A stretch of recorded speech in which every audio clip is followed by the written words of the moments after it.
नमस्कार स्टूडेंट, मैं Vinay Khandelwal, assistant professor sociology, government PG college Deoli के ऑफिशियल यूट्यूब चैनल सीसी राज जीसी देवली क्लास में आपका पुनः स्वागत करता हूं। आज जो हमारा टॉपिक है उसका संबंध है बीए द्वितीय वर्ष पेपर सेकंड भारतीय सामाजिक समस्याओं से है। उसी संदर्भ में हम उपभोक्ताओं के हितों के संदर्भ में चर्चा करेंगे और उसका टॉपिक है उपभोक्तावाद। जैसा कि नाम से ही स्पष्ट है कि उपभोक्ताओं में हम कंज्यूमर के हितों की चर्चा करेंगे। एक तो होता है उत्पादक जो किसी वस्तु का उत्पादन करता है, और एक होता है उपभोक्ता जो किसी चीज़ का उपभोग करता है, उसको कंज्यूम करता है। यदि हम आज वर्तमान समय की बात करें तो हम देखेंगे कि प्रत्येक व्यक्ति किसी न किसी रूप में उपभोक्ता है, क्योंकि ऐसा नहीं हो सकता कि कोई व्यक्ति यह कहे कि हम उपभोग ही नहीं कर रहे। हो सकता है कोई व्यक्ति शॉपकीपर हो, दुकानदार हो, फैक्ट्री का मैन्युफैक्चरिंग यूनिट में काम करता हो, पर वह भी किसी न किसी चीज़ का उपभोग तो करेगा ही, जैसे दूध, सब्जी आदि। तो प्रत्येक व्यक्ति किसी न किसी रूप में किसी न किसी चीज़ का कंज्यूमर है, और इसीलिए जागरूक उपभोक्ता को राष्ट्र की संपत्ति माना गया है। उपभोक्ता को बाजार का राजा, नियंत्रक तथा संचालक माना गया है, क्योंकि यदि कंज्यूमर के हितों के आधार पर ही बाजार चलते हैं, यदि कोई चीज़ कंज्यूमर को पसंद होती है उसी के आधार पर मार्केट तय होते हैं, मार्केट बनते हैं। इसीलिए कहा जाता है कि कंज्यूमर पूरे बाजार का नियंत्रक और राजा है। उपभोक्तावाद एक ऐसा दृष्टिकोण है जिसके अनुसार उपभोक्ताओं के लाभ हेतु आर्थिक जीवन का संचालन करना होता है, अर्थात इसमें उपभोक्ताओं के हितों की चर्चा की जाती है। तो ये एग्जाम की दृष्टि से आपका 20 वर्ड्स का एक अच्छा क्वेश्चन है कि उपभोक्तावाद क्या है। तो उपभोक्तावाद वह दृष्टिकोण है जिसके अनुसार उपभोक्ताओं के लाभ हेतु आर्थिक जीवन का संचालन करना होता है। उपभोक्ता को क्या करना होता है? उपभोक्ताओं के पास बाजार में बहुत सारी चॉइसेस होती है, बहुत सारे विकल्प होते हैं। उन विकल्पों में से उनकी गुणवत्ता के आधार पर उपभोक्ताओं को किसी वस्तु का चयन करना होता है। हम अगली स्लाइड में देखेंगे अपनी कि भारत में महानगरों में लोगों की बहुत ही व्यस्तपूर्ण जिंदगी है, और व्यस्तपूर्ण जिंदगी के बावजूद खरीदारी के प्रति जो दृष्टिकोण है उपभोक्ता का, वो उपभोक्ता संस्कृति की देन है।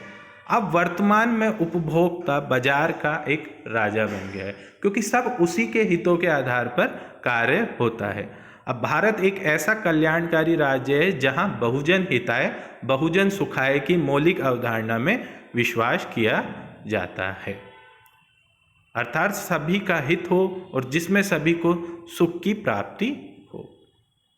इसी क्रम में उपभोक्ताओं के हितों की रक्षा के लिए समय समय पर अनेक एक्ट बनाए गए, जैसे वस्तु विक्रय अधिनियम, औद्योगिक विकास तथा नियमन अधिनियम, भारतीय मानक संस्थान अधिनियम, खाद्य मिलावट रोक अधिनियम। ये समय समय पर लागू किए गए। इन सभी अधिनियम का उद्देश्य है कि उपभोक्ताओं के हितों की रक्षा किस प्रकार की जाए। वर्तमान में व्यवसायिक जगत का समाज के प्रति दायित्व बढ़ गया है। आज विश्व के सभी देशों के व्यापारिक जगत में नैतिकता का विकास हो रहा है, परंतु भारतीय यदि व्यवसाय जगत देखा जाए तो वहां पर नैतिकता और उत्तरदायित्व के भाव में कमी आ रही है, अर्थात उपभोक्ताओं का शोषण तुलनात्मक रूप से विकसित देशों की तुलना में अधिक हो रहा है। अब हम चर्चा करते हैं कि किस प्रकार इनके नैतिकता में कमी आ रही है। तो हम देखते हैं कि उपभोक्ताओं को बहुत ही निम्न किस्म का माल बेचा जा रहा है, खाने पीने की चीज़ों में भी मिलावट हो रही है, नकली दवाई बेचकर पैसा कमाया जा रहा है। नैतिक स्तर पर व्यापारी ऐसे नहीं है जो अपने उत्तरदायित्व को समझे, अर्थात उपभोक्ताओं का शोषण संपूर्णता में हो रहा है। एक बार महात्मा गांधी जो हमारे राष्ट्रपिता हैं, उन्होंने कहा था कि हमारे पास आया उपभोक्ता हमारे लिए सबसे अधिक महत्वपूर्ण व्यक्ति है, वह हम पर आश्रित नहीं है। यहाँ पर लोगों को लगता है, जो दुकानदार माल बेचते हैं, कि हम तो उपभोक्ताओं को किसी भी कीमत पर किसी भी किस्म का सामान बेच देंगे, पर ऐसा नहीं है। महात्मा गांधी ने कहा था कि हमारे पास आया उपभोक्ता हमारे लिए अत्यधिक महत्वपूर्ण व्यक्ति है, वह हम पर आश्रित नहीं है, बल्कि हम उस पर आश्रित है। वह हमारे व्यवसाय का कोई बाहरी व्यक्ति नहीं बल्कि उसका एक हिस्सा है। हम उसकी सेवा कर उस पर कोई एहसान नहीं कर रहे हैं, बल्कि वह हमें सेवा का मौका देकर हमारे ऊपर एहसान कर रहा है। तो यदि भारत वर्ष के संदर्भ में यदि हम चर्चा करें तो हमें ऐसा लगता है कि व्यवहारिक रूप से ऐसा नहीं है। यहाँ उपभोक्ताओं के हितों की पूरी तरीके से रक्षा नहीं की जा रही, उनके कल्याण की बातें नहीं की जा रही, इसलिए समय समय पर अनेक उपभोक्ता अधिनियम बनाए गए। यदि उपभोक्ता और उपभोक्ता आंदोलन का विकास हम की बात करें कि सर्वप्रथम कंज्यूमर राइट्स को लेके किस देश में आंदोलन हुआ या किस देश में कंज्यूमर राइट्स की शुरुआत हुई, तो सर्वप्रथम नाम आता है अमेरिका का, यूनाइटेड स्टेट्स ऑफ अमेरिका। विकासशील देशों की तुलना में विकसित या उन्नत देशों में उपभोक्ता अधिक जागरूक हैं और इसी के मद्देनज़र प्रतिवर्ष 15 मार्च को विश्व उपभोक्ता दिवस संपूर्ण विश्व भर में मनाया जाता है। और भारतीय संसद की बात करें हम तो भारतीय संसद ने उपभोक्ता संरक्षण अधिनियम 1986 पारित किया गया था, जाकि उपभोक्ताओं के हितों की अधिक से अधिक रक्षा हो सके। इसीलिए उपभोक्ताओं की दृष्टि से इस अधिनियम को मैग्ना कार्टा की संज्ञा दी गई। मैग्ना कार्टा जो अधिकारों के हितों के लिए कार्यरत है, उस आधार पर से भारत के संदर्भ में मैग्ना कार्टा माना गया। केंद्र सरकार द्वारा दिल्ली में केंद्रीय उपभोक्ता संरक्षण परिषद की स्थापना की गई, जो सबसे सेंट्रल लेवल पे कंज्यूमर के हितों की बात करता है। केंद्रीय परिषद के सदस्यों की संख्या 150 तय की गई और इनके परिषद का कार्यकाल 3 वर्ष का माना गया। उपभोक्ता संरक्षण अधिनियम 1986 के अंतर्गत उपभोक्ताओं की शिकायत को दूर करने के लिए त्रिस्तरीय अर्ध न्यायिक अभिकरण, जिला फोरम, राज्य आयोग तथा राष्ट्रीय आयोग की स्थापना हेतु व्यवस्था की गई।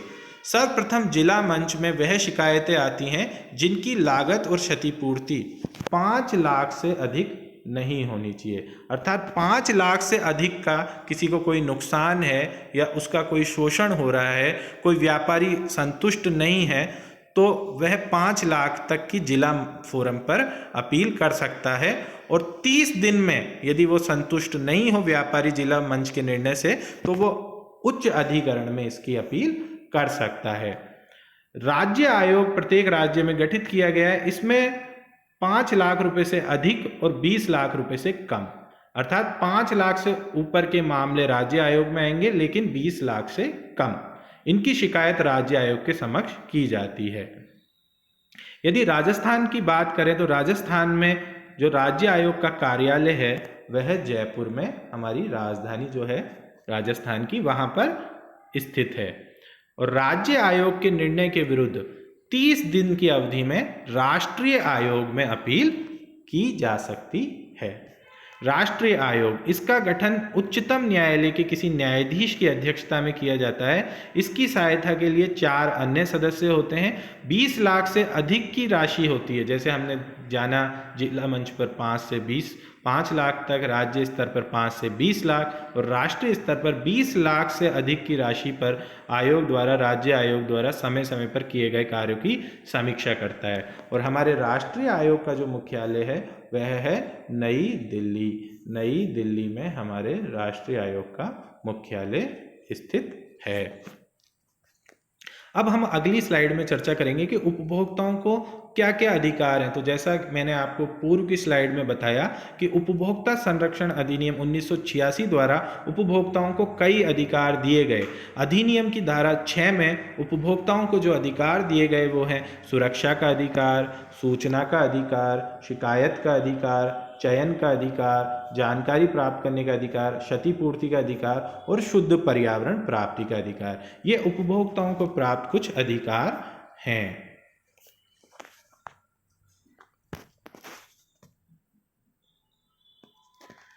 यदि हम राज्य एवं राष्ट्रीय स्तर पर देखें तो हो सकता है हमें उपभोक्ताओं के हितों में आंशिक सफलता मिली हो। चयन समिति को भी सदस्यों की नियुक्ति करते समय राजनीतिक दबावों से मुक्त करा दिया गया हो और चुने हुए सदस्यों को ये देखना होगा कि उपभोक्ताओं को सही न्याय मिले। उपभोक्ता सामान्यतः किसी मंच के सम्मुख अपनी शिकायत प्रस्तुत करने से कतराता है, क्योंकि वह समझता है कि इससे बहुत अधिक पैसा खर्चा होगा, बहुत अधिक धन खर्चा होगा और उन्हें न्याय नहीं मिलेगा, वो जस्टिस उनको प्राप्त नहीं होगा जो वह चाहते हैं।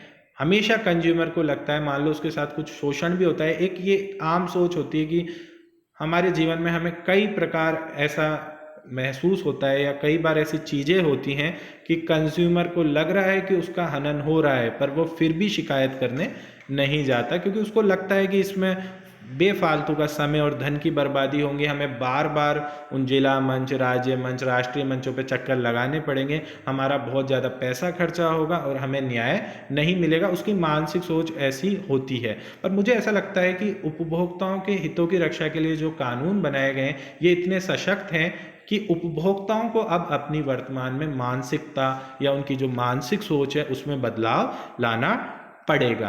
अंत में मैं यही कह सकता हूं कि उपभोक्ता जो संरक्षण अधिनियम 1986 है, यह निश्चित रूप से उपभोक्ताओं के हितों की रक्षा करता है। जिस प्रकार और एक्ट हैं हमारे देश में, उसी प्रकार इस एक्ट के अंदर भी कुछ कमियां हैं जिन्हें अनिवार्य रूप से सुलझाया जा सकता है। आप सभी का मुझे सुनने के लिए बहुत बहुत धन्यवाद। अपने अगले लेक्चर में मैं शीघ्र ही उपस्थित होऊंगा। तब तक के लिए धन्यवाद।